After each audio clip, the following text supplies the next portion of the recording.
আজ তোরা matric pass করছো, তোকে কিছু আজকে দামি দামি কথা কম মনোযোগ দিয়ে শুনবো। প্রতিটা মানুষের ম্যাট্রিক পাস করা জরুরি, তাই তোরা করে ফেলে দিছো, আর দরকার নেই। জেনারেল লাইনে বিএ এম এ পাস করে জীবনেও কিচ্ছু করবে পারবো না। বাবার যদি আর 10 লাখ টাকা থাকে তাহলে আজ থেকে শুরু করব ড্রাইভিং, না হলে ইলেকট্রনিক কাজ, না হলে এসি ফ্রিজের কাম, পাইপ লাইনের কাম। এলে 1 বছর খুব মনোযোগ দিয়ে শিখে ফেলে দেবো।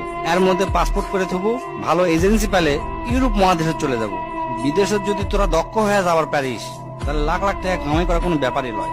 আর যদি বিদেশত না যাওয়ার শেষ তাহলে এখনই অটোমোবাইলের কাজ শিখে। অটোমোবাইলের কাজের কি যে দাম, যাকের গাড়ি আছে তারাই বোঝে। আর তোকের মধ্যে যার বাপের এনা জমি আছে তাকে বিদেশ যাওয়ার কোনো দরকার নেই। বাপের কাছ থেকে কষ্ট মষ্ট করে 2 লাখ টাকা কালেকশন করে গরুর খামার দে, দেখবো তোর বন্ধুরা ইন্টারমিডিয়েট পাস করতে করতে তোর 20টা গরু হয়ে গেছে। আর যার 20টা গরু এক খামার থাকে তার মাসে লাখ টাকা ইনকাম করা কোনো ব্যাপারই নয়।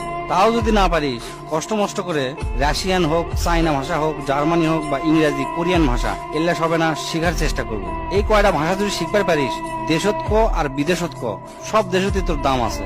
দো ভাষী হিসাবেও যদি চাকরি করিস মেলা টাকা বেতন পাবো।